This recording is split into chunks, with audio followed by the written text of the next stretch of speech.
para tamu undangan, bapak-bapak, ibu-ibu, hadirin sekalian, wabil khusus kepada yang mulia Kiai Al-Mu'ajjiz dan Bapak Kadus, Bapak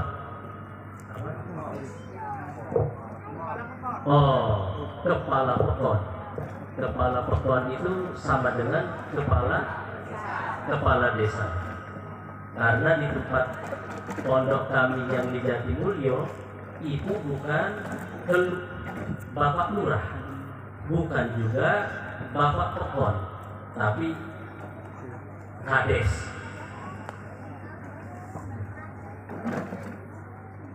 Bapak-bapak, ibu-ibu hadirin sekalian, setelah memuji kepada Allah Subhanahu wa taala dan bersolawat kepada baginda Rasulullah sallallahu alaihi wasallam, marilah kita semua bersyukur kepada Allah karena Dialah Zat yang sampai dengan saat ini memberikan nikmat pada kita, dari nikmat yang nampak sampai dengan kenikmatan yang tidak nampak. Bertubi-tubi kenikmatan datang silih berganti, sehingga karena begitu luas, melimpah, bercurah-curah kenikmatan yang datang pada kita, sehingga terkadang kita tidak merasa bahwasanya yang memberikan nikmat adalah yang kasih hidup adalah yang kasih rezeki adalah. Tapi karena begitu banyak dan melimpah, sehingga terkadang kita tidak merasa bahwa Allah yang kasih nikmat. Padahal tidak ada satupun manusia di dunia ini yang memiliki kedua mata, matanya mampu melihat dengan sendirinya, kecuali diperlihatkan oleh Allah. Tidak ada satupun manusia di dunia ini yang memiliki kedua telinga, telinganya mampu mendengar dengan sendirinya, kecuali diperdengarkan oleh Allah. Tidak ada satupun manusia di dunia ini yang memiliki kedua kaki, kakinya mampu dapat melangkah dengan sendirinya, kecuali dilangkahkan oleh Allah. Bahkan tidak ada satupun manusia di dunia ini yang memiliki hati ataupun jantung yang mampu dapat berdetak dengan sendirinya, kecuali atas izin La ilaha illallah. Begitu juga pada kesempatan malam ini, walaupun Kang Aang ngundang sampai datang langsung ke rumah, datangnya juga bawa rantang, tapi kalau Allah tidak berkehendak, tidak akan terjadi. Namun karena kehendak Allah, sehingga kita pada kesempatan malam ini dikumpulkan oleh untuk menyaksikan si jabang bayi, si buah hati, yang pada kesempatan ini kedua orang tuanya sedang berbahagia karena telah diberikan keturunan, sehingga karena bahagianya tersebut, bentuk rasa syukurnya kepada Allah mengundang kita semua untuk memberitahu kepada kita, nih Aang sudah punya anak di tempat ini. Ya, mana itu orangnya? Woi, duduk di depan nih. Jangan keluyuran aja, duduk nih yang rapi depan.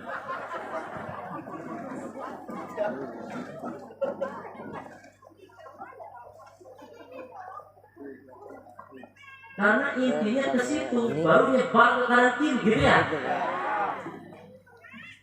Kalau lu nya nggak duduk, gua pulang.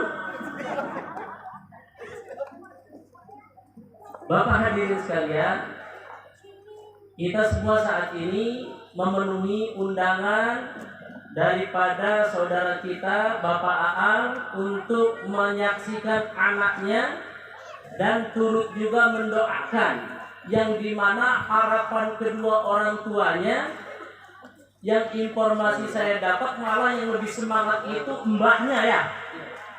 Mbahnya punya semangat karena punya keturunan dari Aang.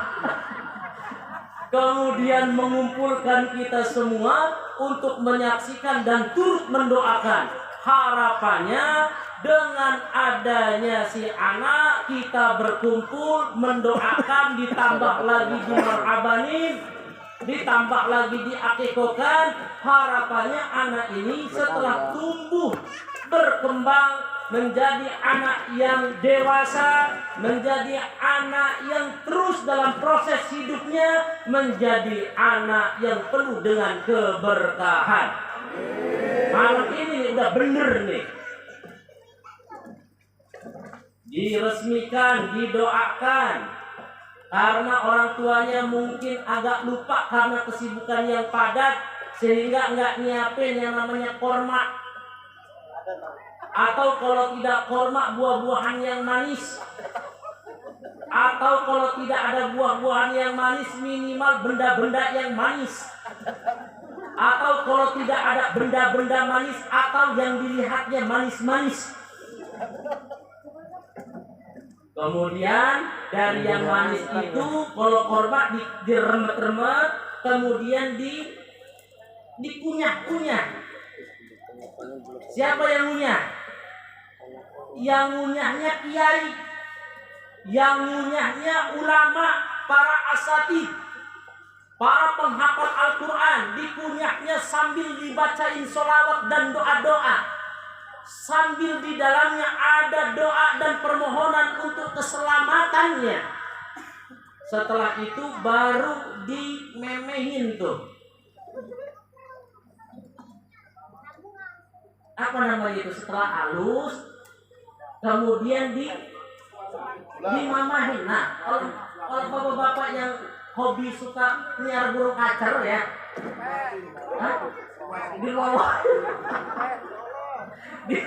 dilolohin itu ya. Hormat yang bagusnya sopan di bahasa apa itu? Disuapin, bisa mahat bayinya. Ya, dimemehin,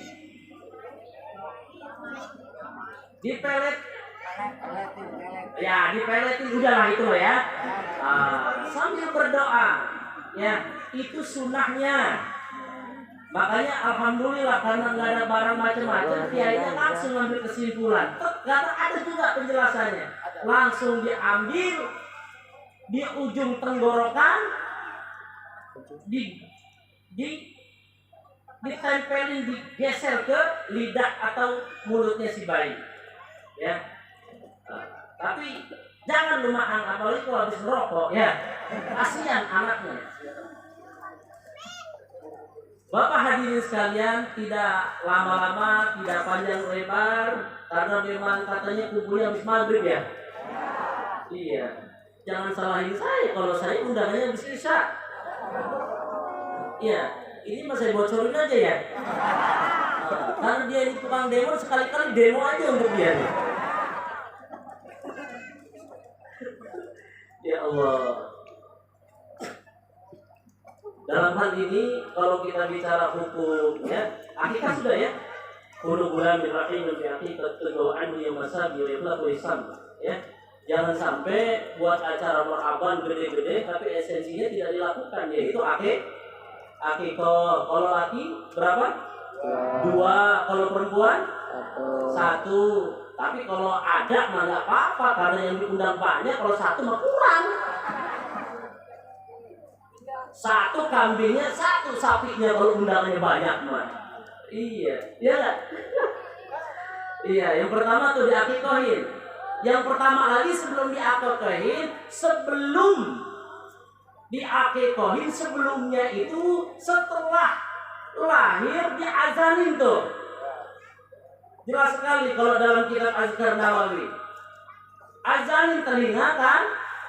Udah belum diazanin? Jangan juga ya, karena keingatannya dangdutan yang dibaca kemana. Udah gede anaknya kesasar. Karena apa? Karena baru lahiran, bukannya diazanin tapi dinyanyiin. Kalau anaknya bisa ngomong, maka anaknya bilang, bapak gue tuh geblek memang. Tapi insya Allah Aang mah begini-begini juga dulunya ngaji. Ngajinya enggak pinter bu. Tapi alhamdulillah bu, ya aktivis juga, sering nongkrongnya di pondok. Ya, kadang-kadang nongol di pesantren, ngaji bareng. Alhamdulillah. Yang pertama diapain tuh tadi? Diazanin, ya. Bagusnya setelah azan itu tadi sambil bawa kurma ke tempat kiai. Iya. Udah telat ini mah. Namanya tahnik. Namanya ditahnik supaya lisannya ini terjaga dari ucapan-ucapan kotor. Maka didoain dulu dengan doa permohonan perlindungan kepada Allah dari syaitanir rajim. Setelah itu bapaknya, karena beliau ini alhamdulillah begini-begini juga hafal juz 30 ya. Ya nggak apa-apa sih, namanya juga husnuzon, berbaik sangka ya. Dibacain tuh doanya minimal a'udzu billahi minasyaitonir rajim. Kalau mau panjangnya ada penjelasan yang dikutip oleh Syekh Nawawi dalam kitabnya Tanbih. Nih doanya hafalin. A'udzu biwajhillahi al-karim wa bikalimatihi tammati allati la ilaha illa huwa min syarri ma yajri as-samai wa syarri ma ya'ruju biha wa min syarri ma yamurru bil ardi wa min syarri ma yakhruju minha wa min fitnati al-laili wan nahar wa min tawariqi al-laili wan nahar ila tariqati rabbi khairir rahman. Itu doanya. Biasanya kalau ada orang kesurupan dibacain Yasin, itu baca Yasin, ada nggak? Dibacain ayat kursi, itu baca ayat kursi, ada nggak? Ada. Tapi kalau dibacain ini lebur ya kan? Apalagi kalau dibacain udah anaknya bersih, ya khawatir karena bapaknya tukang keluyuran, dapat informasi anaknya mau lahiran pulang, ya kan? Lupa kalau dia itu kalau mau datengin anak yang baru lahiran wudu dulu tuh sunahnya. Karena kondisi badan dari lapangan itu jelas ya. Wudu dulu, kemudian baru disamperin azan, kanan, telinga kiri diiqamahkan. Setelah itu ditahnik. Udah nggak usah. Lagi ceramah nggak usah minum, udah nggak usah. Ya udahlah boleh.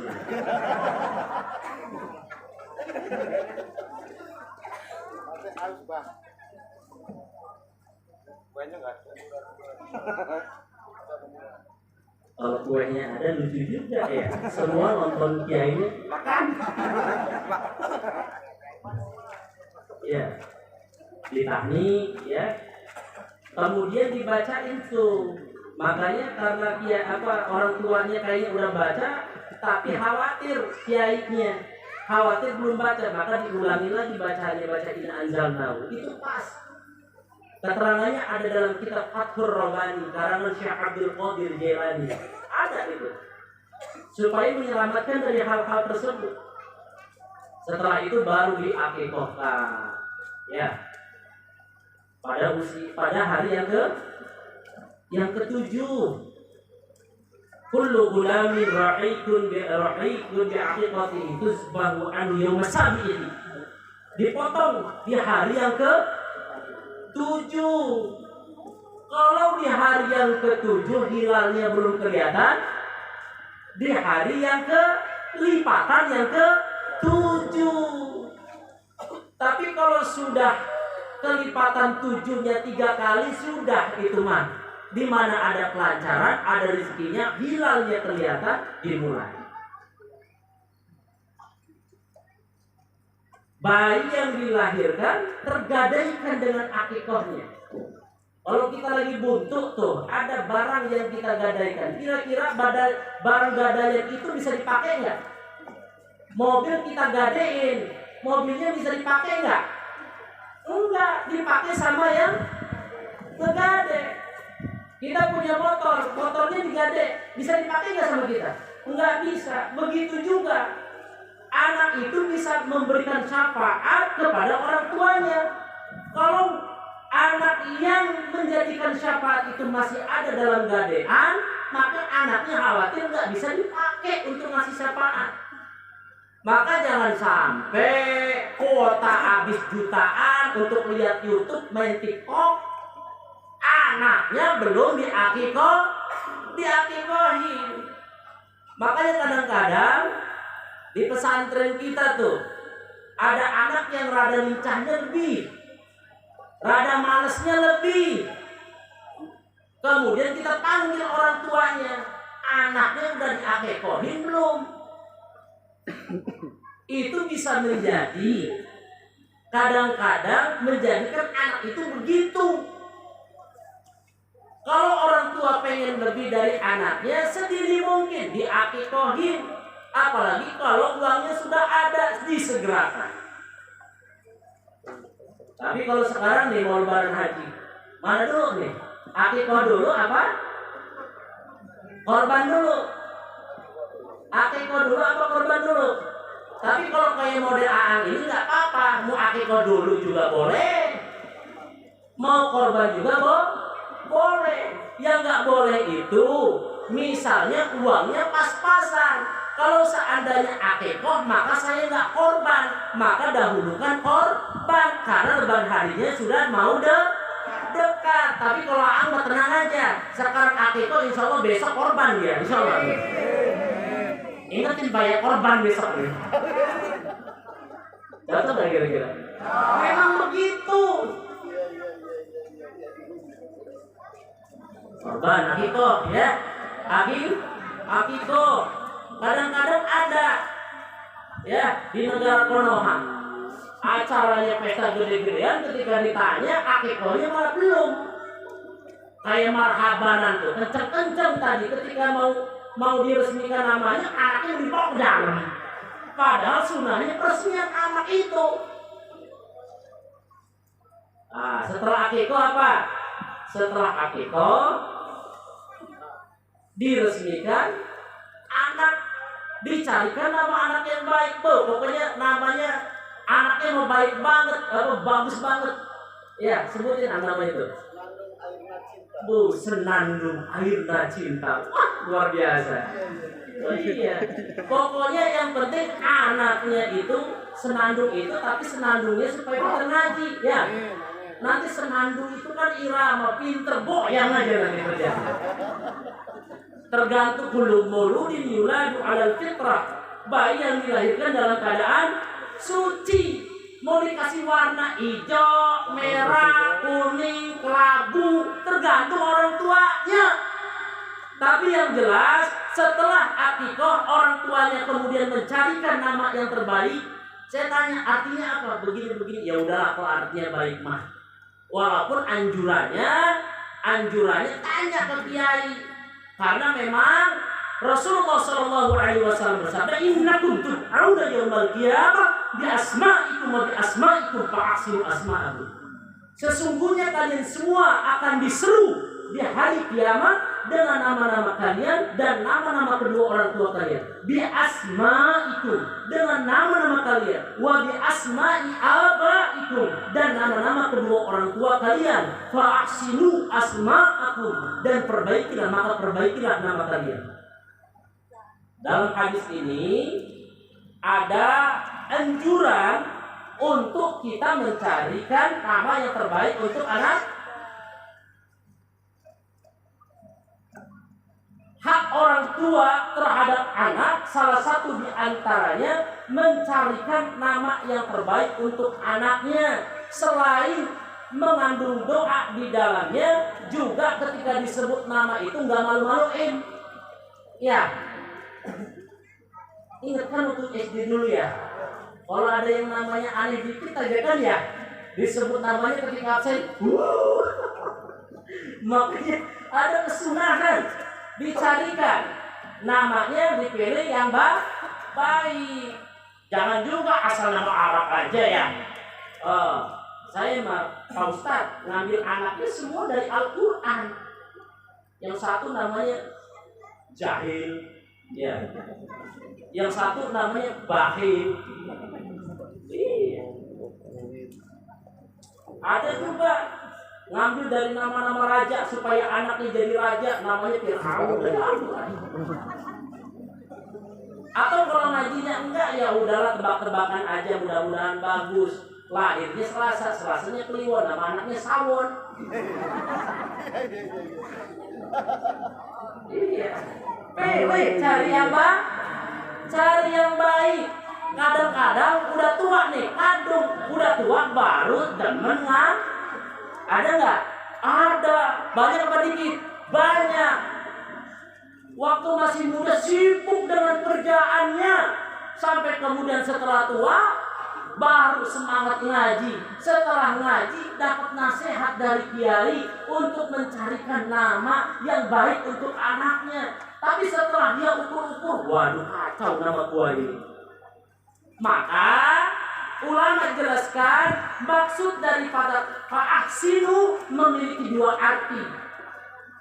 Memiliki dua maksud. Maksud yang pertama, ketika bayi itu lahir dicarikan dengan nama yang baik. Atau sudah kandung gede, anaknya udah banyak, tapi ukuran agamanya nama tersebut kurang bagus, maka diperbolehkan untuk mengganti nama masuk dalam kategori kalimat fa'ahsinu. Boleh. Nama itu adalah doa. Nama adalah doa. Senandung airna cinta. Tapi awas dididik dengan agama. Karena kalau nggak dididik dengan agama, nanti kerjanya perbar pesona cinta. Oh, betul nggak toh? Awas loh. Makanya nih langsung saja kewajiban orang tua kepada anak, ya. Karena orang tua atau pemimpin rumah tangga wajib hukumnya secara mutlak memberikan nafkah lahir dan nafkah batin. Nafkah lahir, apa nafkah lahir? Kikuk. Dia otaknya gitu aja dia. Kasih makan. Iya kasih makan, terus kikuk kasih makan. Ya. Nafkah lahir dan nafkah sama-sama nih supaya ingat. Pemimpin rumah tangga berarti yang dipimpin. Yang dipimpin itu bukan hanya anak, akan tetapi juga istri. Kalau laki-laki ada juga adik perempuan. Pemimpin rumah tangga wajib memberikan nafkah lahir dan nafkah batin pada yang dipimpin. Nafkah lahirnya adalah mencari sandang, pangan, papan dengan cara yang halal.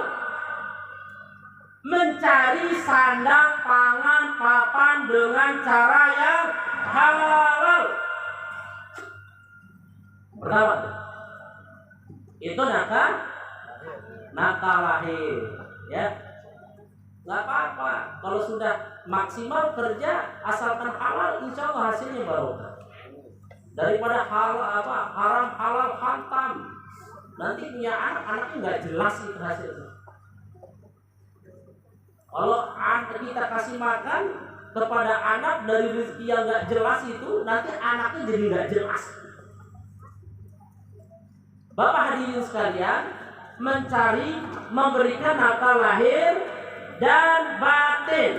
Nafkah lahir, sandang, pangan, papan yang dicari dengan cara yang kedua baru nafkah batin. Apa Pak? Nafkah batin. Siapa yang pernah memberikan nafkah batin? Semua. Nafkah batin itu wajib.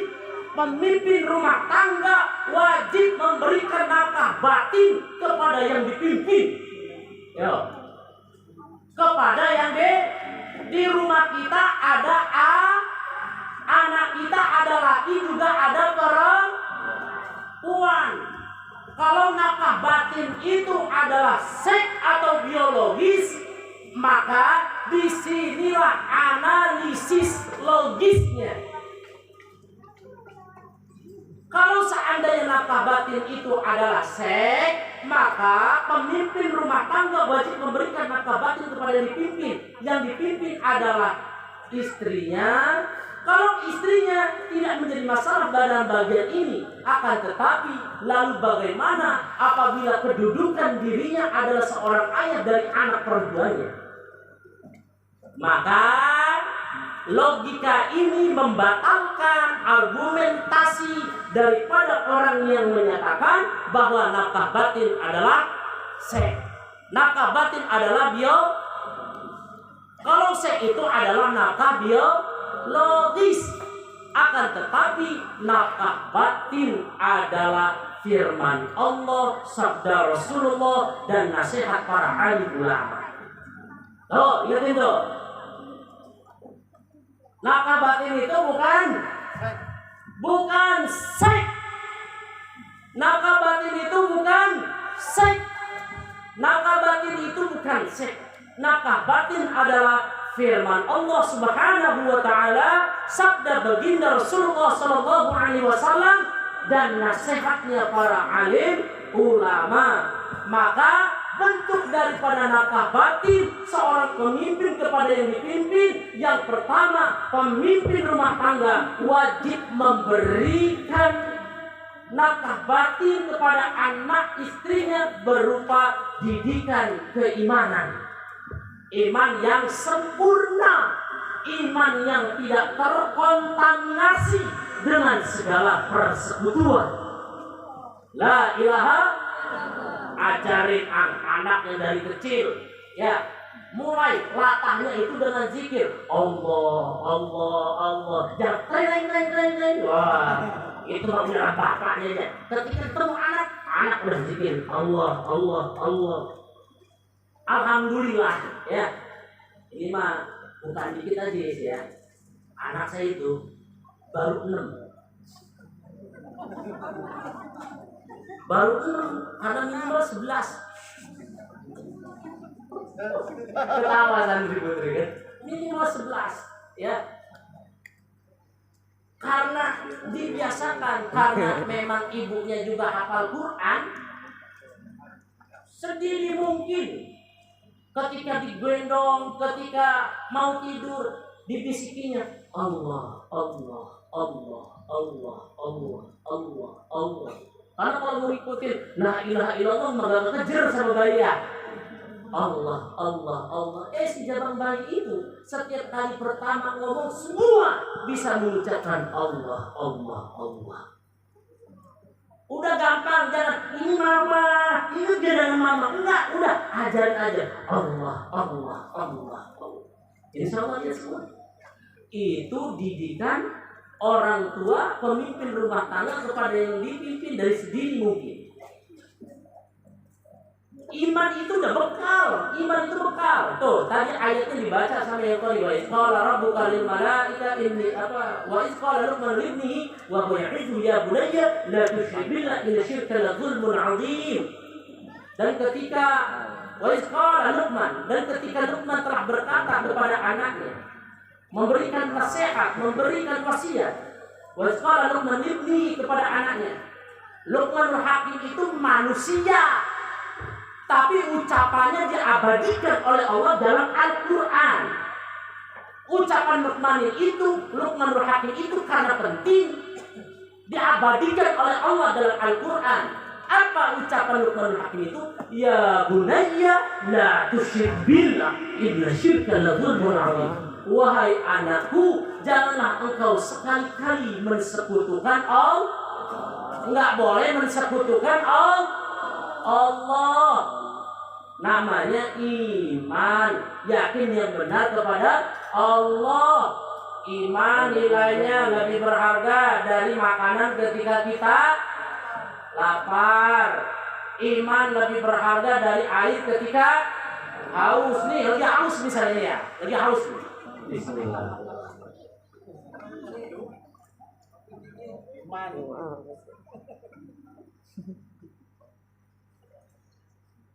Nih, pentingnya air ini, namun iman lebih penting daripada air ketika kita haus. Kalau seandainya kita haus tidak ditemukan apa-apa, paling mati. Betul. Kalau seandainya kita haus, kesasar di tengah hutan, kemudian kesasar di padang pasir, bekal habis, tidak ada lagi yang bisa mampu dapat diminum, berhari-hari di padang pasir, maka pada saat itu nilai air lebih penting dari segalanya. Betul. Nilai air lebih penting dari segalanya. Namun sesungguhnya iman lebih penting daripada air ketika kita haus. Iman lebih penting daripada makanan ketika kita lapar. Bahkan iman lebih penting daripada obat ketika kita sakit. Bahkan lebih berharga dari jasad kita sekalipun. Seandainya segala-galanya kita miliki, apa saja yang kita inginkan bisa kita dapatkan. Rumah, tingkat, mobil, mokilat, istri cantik, menikah, mulai dari lahir sampai kematian datang padanya. Hidupnya selalu tercukupi dengan segala sandang, pangan, papan dan sebagainya. Namun apabila kita kembali kepada Allah tanpa membawa iman, maka kembalinya dalam keadaan gagal. Orang tuanya hebat salatnya, ahli masjid, sedekahnya kuat, tetapi tidak